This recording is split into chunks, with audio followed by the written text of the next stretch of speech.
সকালবেলা ঘুম থেকে উঠেই শুনি আজকে নাকি সারাদিনও কারেন্ট থাকবে না, তখন কি আর মাথা ঠিক থাকে বলেন তো?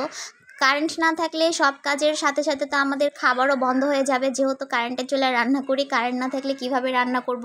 তাই ঝটপট করে দুইটা আইটেম গুছিয়ে নিলাম। যে এখানে পাবদা মাছ নামিয়ে নিয়েছি, এই পাবদা মাছগুলোকে আজকে শুধু টমেটো দিয়ে ভুনা করব। আর হচ্ছে এখানে লাউ ভাজি করে নিচ্ছিলাম।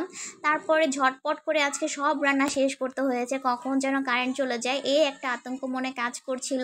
আর ওইদিকে আম্মু এসে আবার আরিশাকে নিয়ে গেছে, যদি কারেন্ট চলে যায় সে তো গরম একেবারেই সহ্য করতে পারে না, তার জন্য আগে থাকতেই সে তার নাতনিকে নিয়ে চলে গেছে। তারপর আমি এখানে রান্নাবান্না করে সব কাজ টাজ গুছিয়ে হচ্ছে আমি আরিশাকে বিকেলবেলা আনতে যাব। এই আমার ঘরের অবস্থা। আর এই এখন যে ভিডিওতে আরিশাকে দেখছেন, এই পর্যন্ত আরিশা ছিল।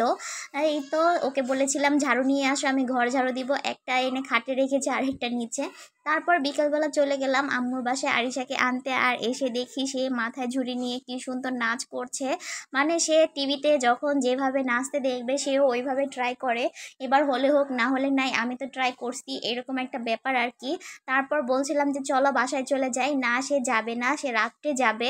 আম্মুকে বলছিল বারবার নানি আম্মু, মানে ও তো সব কথা এখনো বলতে পারে না, যতটুকু বুঝাইতে পারে